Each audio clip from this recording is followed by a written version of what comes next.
¿Qué tal, amigos? ¿Cómo están? Muy buenas tardes.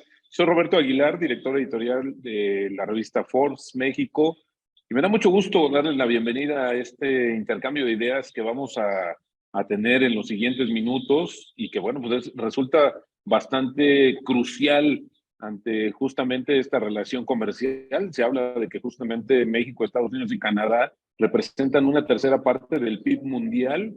Y bueno, después de la pandemia, desde mi punto de vista, también hubo un cambio radical en esta relación de estos tres países. Amigos, socios, aliados, esta es una buena pregunta, un buen planteamiento para iniciar y doy la más cordial bienvenida y agradezco de verdad que nos acompañe Arlene Ramírez. Ella es internacionalista y también participa con nosotros en nuestra red Forbes. Bienvenida, Arlene, gracias por participar. Muchas gracias por la invitación, un gusto. Y bueno, también tenemos a Enrique Perret, que es internacionalista y director de la US Mexico Foundation, un amplio conocedor justamente de esta relación entre México y Estados Unidos. Y bueno, por el lado de Forbes, por el lado de la casa, está Patricia Tapia y también está Emanuel Carrillo, quienes vamos a comentar, vamos a intercambiar sobre todo ideas, estos planteamientos de cara a lo que va a suceder a partir del domingo, esta visita del presidente Joe Biden primero, después del primer ministro de Canadá, socios comerciales y estratégicos justamente de México. Y bueno, de verdad, gracias por acompañarnos y cedo la palabra justamente a Emanuel. De nueva cuenta, gracias Arlene, gracias Enrique por estar aquí con nosotros. Muchas gracias, Roberto. Bienvenidos, Enrique, Arlene, Pati. Pues bueno, es imprescindible hablar de esta 10ª cumbre de líderes de América del Norte si no hubiera un tema que ocurrió ayer en México, que fue la detención de Ovidio Guzmán, que si bien no forma parte del tema de la agenda trilateral de los mandatarios, pues sí, de la agenda bilateral entre México y Estados Unidos, y aunque las autoridades mexicanas han tratado de desestimar este hecho como parte de la agenda entre el presidente López Obrador y Joe Biden, pues seguramente será un tema a tratar dentro de esta agenda de seguridad. Quisiera empezar, Arlene, preguntándote, pues ¿cómo se enmarca este encuentro que tenía bastante tiempo sin realizarse, que un mandatario estadounidense viniera a México y que se enmarca en la detención de un capo buscado de este nivel como Ovidio Guzmán? Definitivamente es un tema bastante interesante que además pone sobre la mesa una muestra de buena voluntad del gobierno de México en la cooperación trilateral en materia de seguridad. Hay que comentar que el tema de seguridad puesto como parte de la agenda para esta 10ª cumbre, pues no solamente es la seguridad aislada en cada una de las agendas nacionales, sino que por supuesto las implicaciones que tiene, ¿no?, de forma regional. Y esta detención que vimos el día de ayer y todo lo que implica por la crisis de fentanilo en los Estados Unidos, con un número histórico no solamente de consumo, sino de muertes, está representando un problema de salud público también en Canadá. De tal forma que esta detención abona, por supuesto, a las agendas de cada uno de los mandatarios, a las agendas políticas, pero sobre todo, pues, suma a la cooperación trilateral que México tiene, ¿no?, en este momento comprometida con los miembros del TEMEC. Enrique Perret, la pregunta en el mismo sentido. Vemos que sí tiene un peso muy importante para la agenda de los tres países el tema de seguridad, justamente por la crisis que hay de fentanilo. Ovidio Guzmán era buscado por las autoridades estadounidenses por este trasiego de fentanilo, ¿no?, que afecta a los tres países. ¿Cómo ves cómo llegan los tres países ante un evento coyuntural de esta importancia?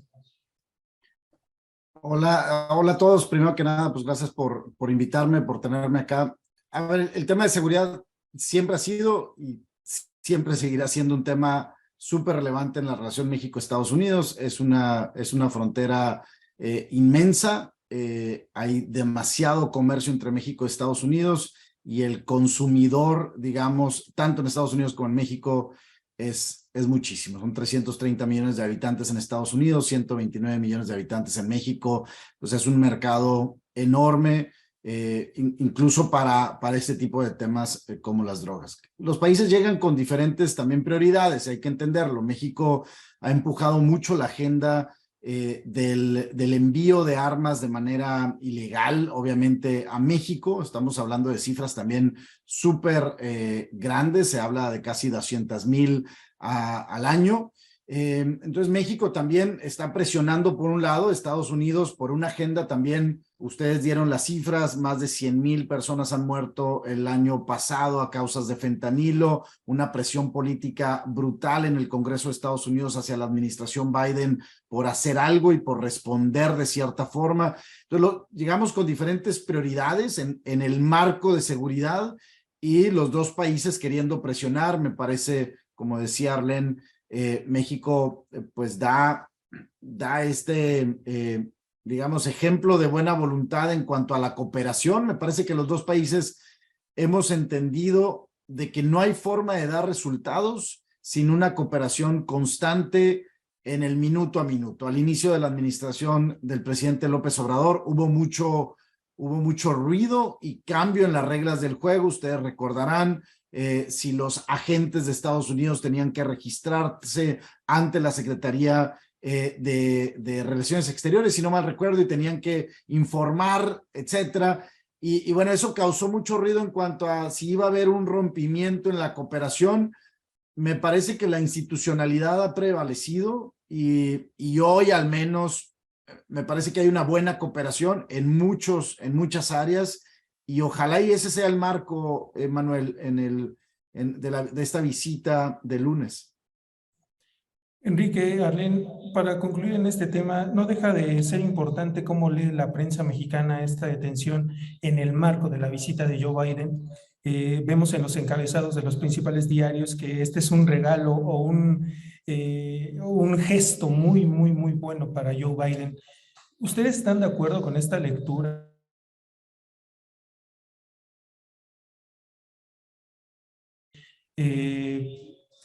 Pues atemperar esa crítica que se le hizo a López Obrador en 2019 cuando dio la orden de liberar a Ovidio Guzmán para no acrecentar un conflicto entre la población en Culiacán. Hoy vemos que pues esta situación se contrarrestó, pero bueno, la prensa lo lee como un regalo para Biden. ¿Cuál es su lectura?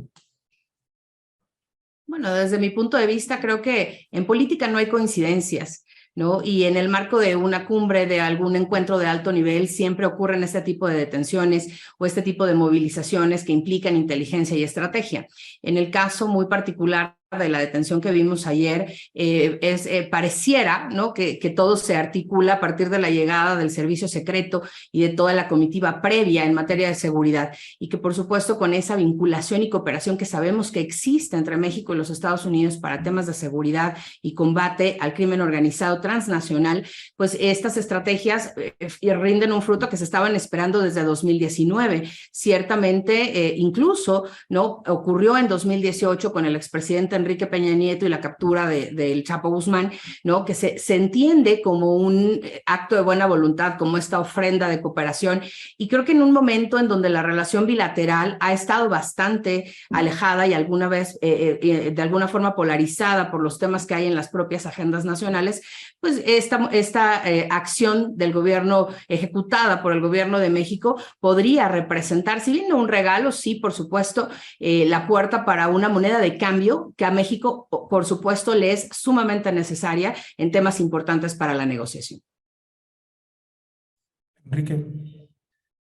Coincido con Arlene. Me parece que hay una película mucho más amplia que solamente la detención de un capo o de un líder del crimen organizado en México, sino pues hay una negociación mucho más amplia. Algo que hemos dicho por varios años ya es que los temas de seguridad, los temas de migración, los temas comerciales, medioambientales, de agua, etcétera, hoy están un poco inmersos, ¿no? Mientras antes me parece que veíamos una negociación en el ámbito comercial, negociaciones en el ámbito de seguridad, negociaciones en el ámbito de migración de manera independiente y con conclusiones y resultados independientes. Parece que hay muchos temas entre México y Estados Unidos están, no quiero llamar enredados, pero sí van de la mano, ¿no? Y México tiene ciertos intereses en temas comerciales, en temas migratorios, como también Estados Unidos, y ayer vimos también un anuncio del presidente Biden, que seguramente más adelante comentaremos, sobre algunas resoluciones en materia migratoria que impactan el tema de seguridad y que impactarán también negociaciones comerciales. Entonces, lo tenemos que ver todo en un marco mucho más amplio, en una película mucho más amplia, no en el corto plazo, sino en el mediano y largo plazo. Y bueno, pero me parece, si estamos hablando de un encuentro entre los tres líderes de Norteamérica, la región más competitiva hoy en día y una de las regiones, pues Roberto decía, una tercera parte del PIB mundial se encuentra en Norteamérica. Me parece que ver algunos acontecimientos como el de ayer, habrá que celebrar esa búsqueda de justicia y evidentemente la detención. También en Juárez, en Chihuahua, se dieron la reaprehensión de algunos de los reos que se habían escapado la semana pasada. Me parece que incluso la muerte de uno de ellos, que recordar que el presidente Joe Biden va a ir a El Paso el día domingo. Entonces, pues como decía Arlene, en política no hay coincidencias y todos son parte de un tablero, digamos, de negociación general. Ojalá y esa negociación sea ganar, ganar, ganar, ¿no? Que los tres países con sus prioridades, con sus consumidores, con sus, digamos, con su propia población, con sus industrias, llegamos a un acuerdo de ganar, ganar, ganar. Eso es lo que me parece que todos buscamos.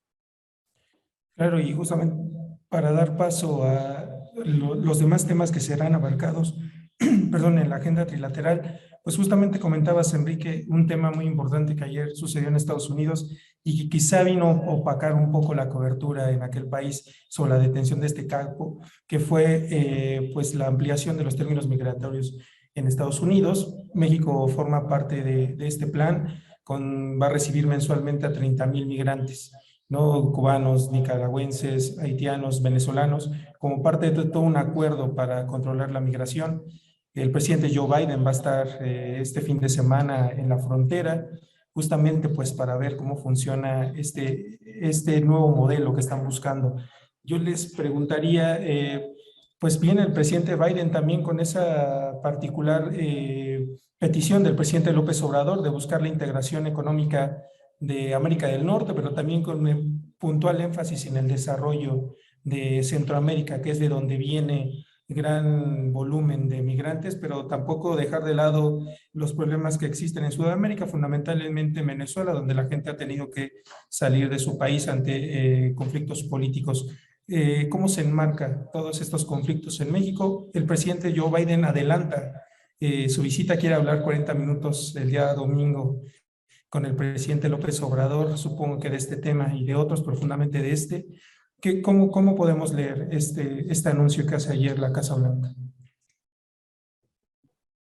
Yo creo que así como decía, ¿no, Enrique, que el tema de seguridad es inherente totalmente a la relación bilateral?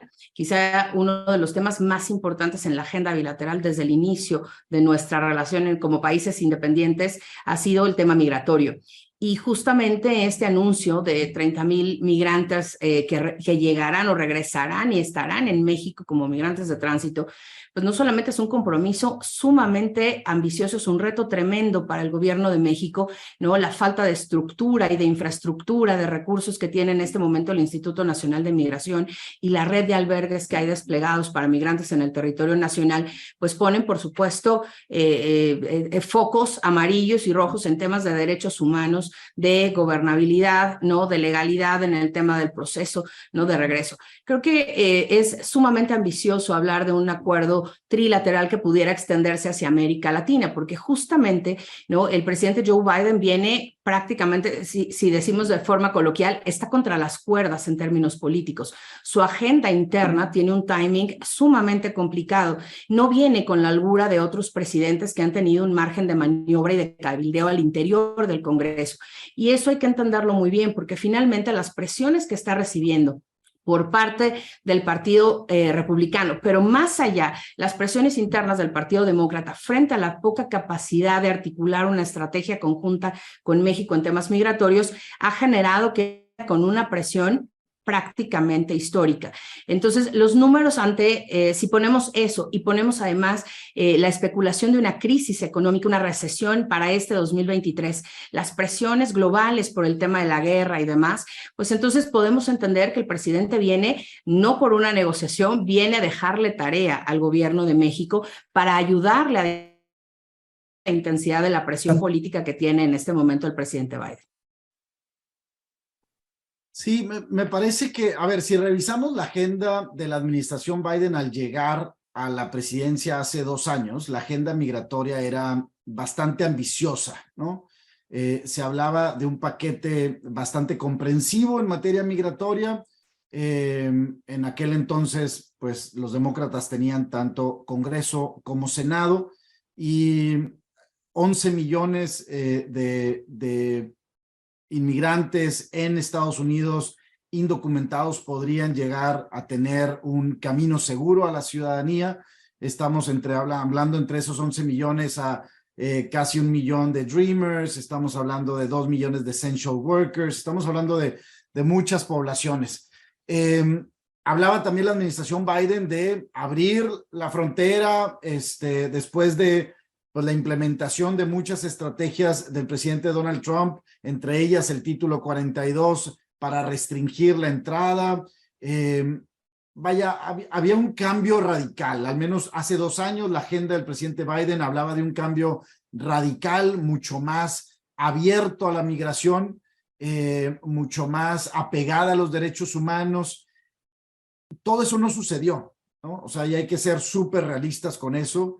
Nada de eso sucedió, ni los Dreamers, ni los Essential Workers, ni un acuerdo comprensivo, ni la eliminación del título 42, que bueno, todos lo vimos ahora en diciembre, fue la Suprema Corte la que restableció el título 42, etcétera, etcétera. Eso no ha sucedido.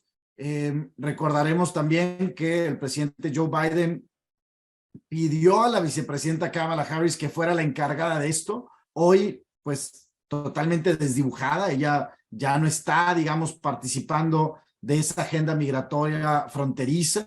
El presidente Biden es la primera vez que va a la frontera en 2 años. Me parece que eso también dice mucho. El secretario Mayorkas dice, bueno, pero yo he ido 20 veces. Pues sí, porque es su función, ¿no? Es el secretario encargado de esa función. Pero a lo que voy es que hoy esta implementación de algunas políticas, las que vimos ayer, pues son esa búsqueda de resultados que le puedan dar cierto capital político al presidente Biden, como decía Arlene, frente a la población general de Estados Unidos. Obviamente no es frente a México ni a la población mexicana, es frente a sus constituencies, es frente a sus votantes.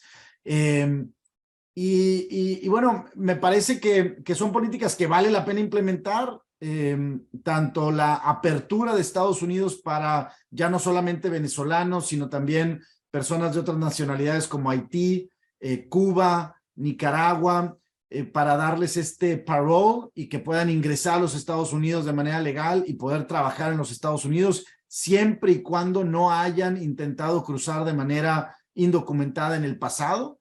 El regreso de estas 30,000 personas que habla Arlene hacia México, en realidad bajo el título 42 y bajo otras medidas restrictivas durante la pandemia ya sucedía, ¿no? Los 2.4 millones de aprehensiones de las que habla Estados Unidos que se dieron hasta el mes de diciembre durante todo el año 2022 y que es una cifra histórica comparado contra otras cifras similares del pasado. Pues muchos de ellos ya regresaban, si no es que la mayoría ya regresaba o estaba de cierta forma atorada en la frontera mexicana, puesto que bajo el título 42 no pueden cruzar y buscar el asilo. Un gran reto para las ciudades fronterizas mexicanas, principalmente estamos hablando de ciudades como Piedras Negras o Juárez o Tijuana o Nogales, ciudades que por el número de personas que están buscando cruzar, pues le mete una complejidad enorme. Pero también hay que recordar que México se está volviendo en un país destino para muchos inmigrantes. Pasamos en el 2016 de tener 5,000 solicitudes de refugio al 2021 tener 130,000 o el año pasado tener 118,000 solicitudes de refugio y asilo en México. Esos números los vamos a seguir viendo, porque la presión o los factores que empujan a los migrantes a tomar la decisión de migrar están ahí y se están incluso exponenciando. Persecución política, búsqueda de mejora económica en sus países, temas medioambientales en Centroamérica y Latinoamérica, y cada vez estamos viendo más nacionalidades. Me parece que en el mes de diciembre, el cruce en la frontera sur de México, Chiapas, estamos hablando de casi 60 nacionalidades distintas. Es un tema muy complejo, Emanuel. No es que no tenga solución, pero me parece que no hay de otra más que trabajar como países en conjunto y también con Canadá, porque Canadá el año pasado anunció que requería 500,000 personas para ocupar los puestos de trabajo que hoy tienen en Canadá. Trabajos en el campo, en la construcción. En Estados Unidos hay 11 millones de vacantes hoy, contra 6 millones de personas buscando trabajo. Hay un déficit. El tema demográfico, digamos, Estados Unidos con una población de 39 años. Es una población ya grande. México, pues todavía joven, 28, 29 años en edad promedio, según el censo del 2020. Puede haber una complementariedad todavía ahí bastante importante y por eso nosotros empezamos a hablar más de movilidad laboral y no solamente de migración.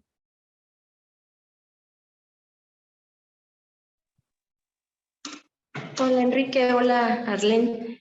Pues siguiendo con estos temas centrales pues de esta relación trilateral, sabemos también que otro aspecto muy importante y que ha estado estancado, pues es esta parte energética, ¿no? Donde Estados Unidos y Canadá han pedido consultas por la política energética de México, pues donde acusan pues favoritismo a las empresas productivas del Estado y han delegado al inversionista privado.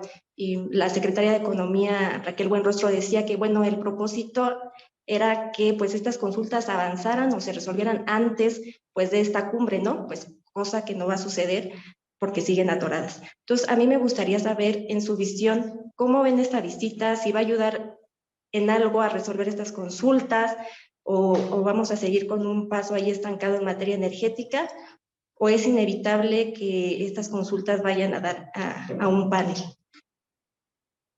No es inevitable, ciertamente, Patricia.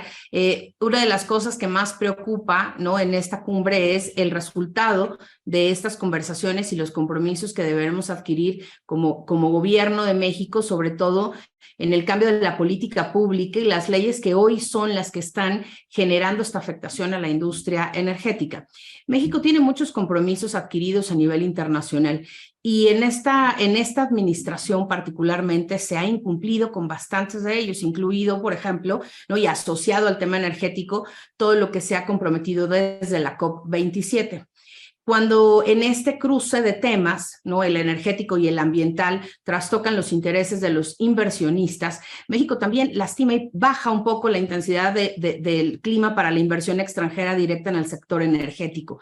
La ley de la industria eléctrica actualmente, ¿no?, y abiertamente, favorece a las industrias, a las empresas estatales y la red de subsidios que pone en desventaja, por supuesto, la competencia perfecta que tendría que funcionar en un modelo capitalista abierto y sobre todo, pues, participante activo de la economía global. Yo creo que una de las cosas que tenemos que observar cuidadosamente es cómo, derivado de la cumbre, México tendrá que garantizarle a los inversionistas extranjeros, particularmente de Canadá y de los Estados Unidos, un ambiente de certidumbre y de confianza para la industria energética, ¿no? Y, por supuesto, el objetivo sería que con ese compromiso, ¿no?, se baje la tensión para evitar llegar a los paneles de consulta, porque finalmente esto implicaría que México además tuviera que enfrentar procesos mucho más largos que, a fin de cuentas, siguen bloqueando el desarrollo de los inversionistas privados, tanto mexicanos como extranjeros. El Plan Sonora, que es un plan bastante ambicioso, pone de manifiesto, ¿no?, la voluntad política de la región, porque aquí hay algo también que acotar de forma importante. Estos compromisos que México adquirió van de la mano con Canadá y con Estados Unidos. Desde Egipto, en noviembre pasado, ¿no?, se vio la presión de Estados Unidos para comprometer al gobierno de México en un plan que es muy ambicioso y que, si somos realistas y vemos el estado actual de la política pública en México, pues es prácticamente imposible que se pueda cumplir con todos estos compromisos. De tal forma que el gobierno de México, particularmente el presidente López Obrador, no solo tendrá que cambiar la narrativa y la postura respecto a estas políticas públicas, sino que tendrá que generar y permitir los mecanismos de atención desde la generación de políticas públicas, es decir, planes, programas, lo que antes veíamos como planes sectoriales y lo que antes existía en un Plan Nacional de Desarrollo, que hoy no existe en realidad. Tiene que haber una ruta de navegación en materia energética y ambiental, porque hoy es un binomio que debemos entender, ¿no?, que es urgente y apremiante. Y si eso lo cruzamos con lo que decía Enrique hace un momento, ¿no?, los nuevos patrones migratorios también obedecen a temas climáticos y ambientales. Entonces, se va concatenando una serie de temas que, por supuesto, para el gobierno de México hoy representan un reto, porque se ha dado un salto hacia atrás en el manejo de políticas públicas en materia energética, y en realidad no estamos quizá listos con la infraestructura en este momento. La cumbre que vamos a ver la próxima semana llega no solamente como en un punto álgido de la relación bilateral, sino que además llega con una urgencia, ¿no?, tanto de las presiones políticas, pero también desde el impacto global de cómo la región se ha quedado también rezagada en el cumplimiento de muchos compromisos en materia energética. Un poco para complementar, me parece muy acertado lo que dice Arlene, y la verdad es que ante el contexto hoy, y todos hemos hablado en varios foros, incluso de Forbes, sobre este contexto de cadenas de suministro globales, la oportunidad del nearshoring, nosotros le llamamos ally shoring, por esta alianza con Estados Unidos y Canadá. La energía, la verdad es que la presión para que México tome una nueva ruta, o la ruta adecuada, digamos, de esta competencia abierta, competitiva, va a ser esta presión de mucha inversión que está dispuesta a llegar a México o a la región, y que requiere de una energía limpia, competitiva, a buenos precios, ¿no? Y va a haber mucha presión también, principalmente en las áreas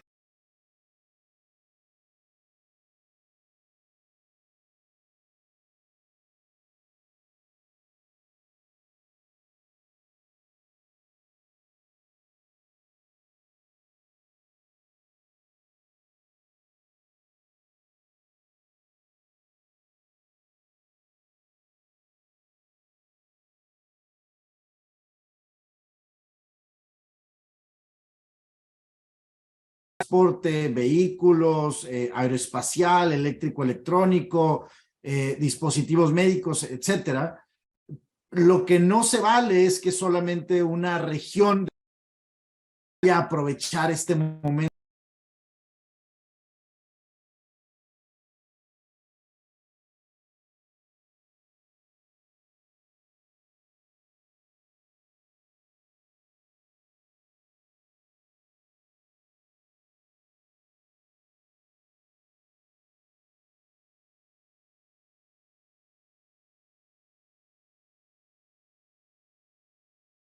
Invertir. Evidentemente con regulación establecida, evidentemente establecidas.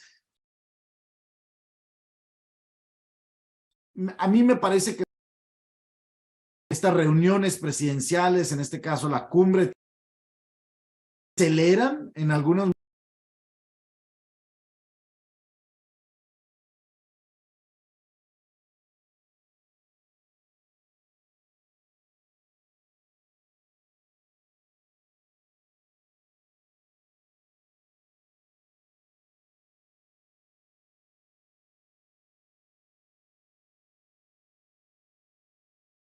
definitivamente el tema energético y medioambiental va a ser John Kerry, pues me parece que es el secretario que más ha viajado a México.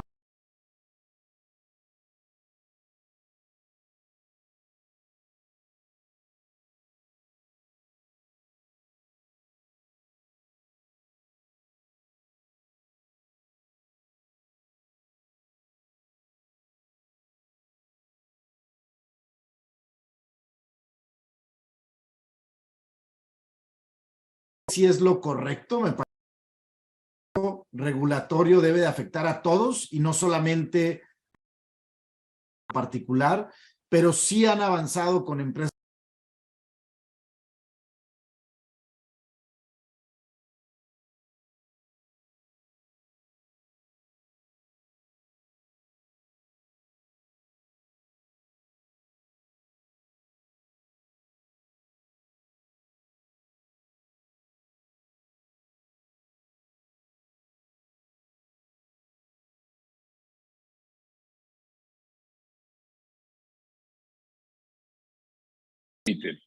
Es, ¿creen que ahora Estados Unidos debería de ser más tolerante en el sentido de las... Se hablaba acerca, por ejemplo, de este tema político.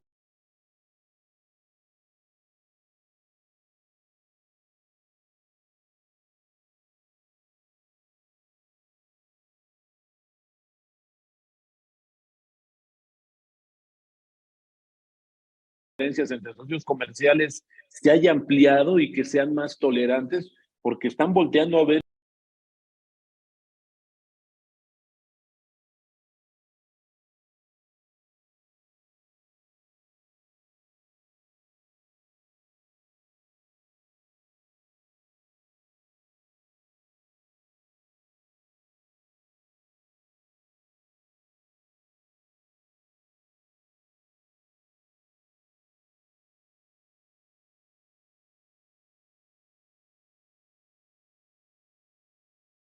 Estados Unidos, ¿no? Y hoy en una... Creo que tiene que ser mucho más flexible.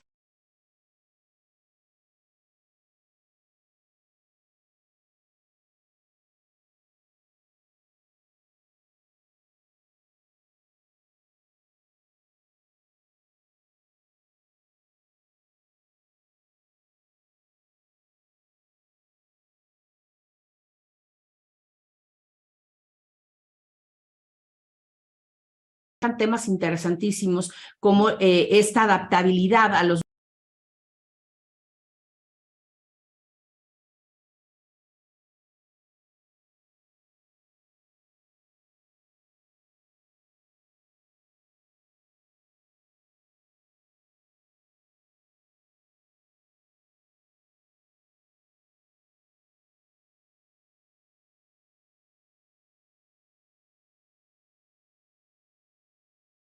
que a un punto de inflexión da mucho margen de maniobra. El escenario en Europa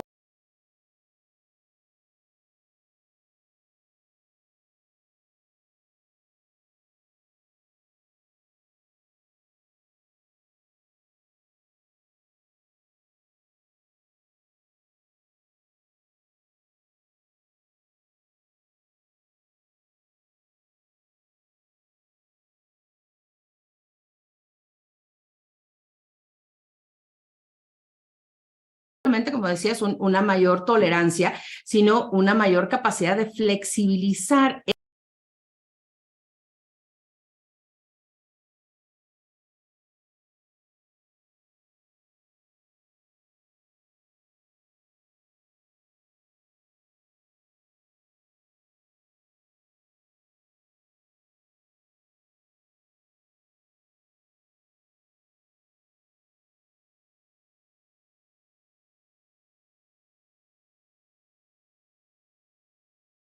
en Gran Bretaña, ¿no? De empujar a Commonwealth, pues a que acompañe. Roberto, a ver, la pregunta es buenísima y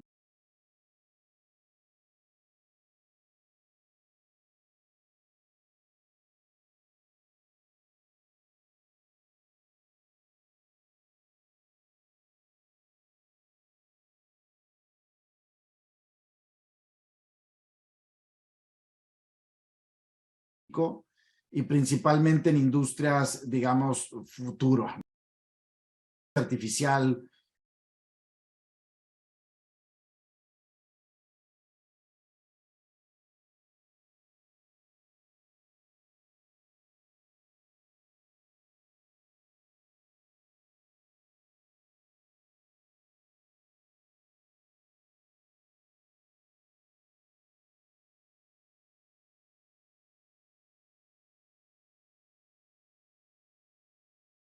Visto en los aranceles que... Mira, algo en lo que sí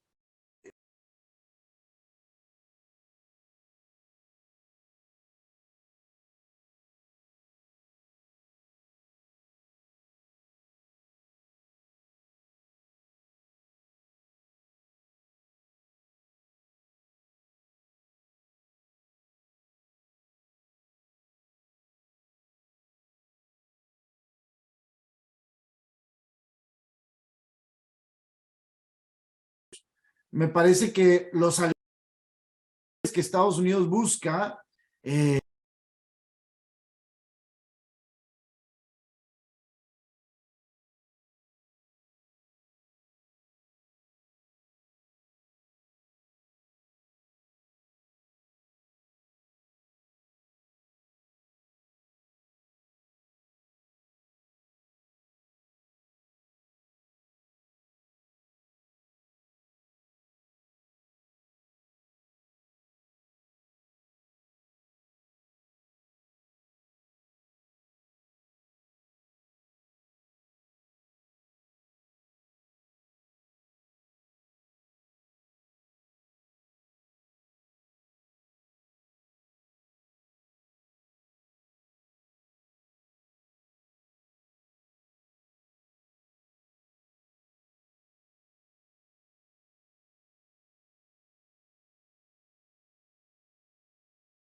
México con Canadá.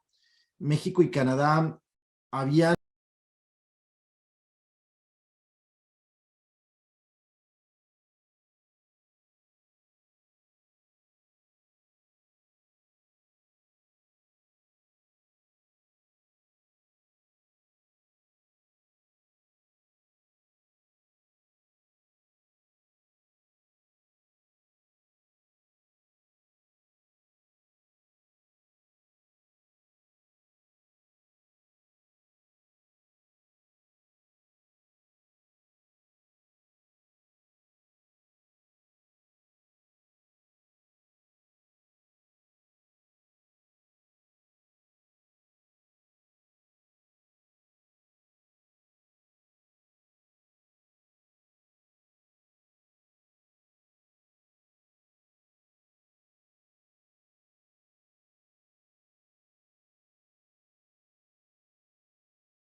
esta reunión del lunes y el martes.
Importa no la retórica de bote pronto en las mañanas, importa, por supuesto, una línea y una plataforma de política exterior y de diplomacia comercial y económica, que México había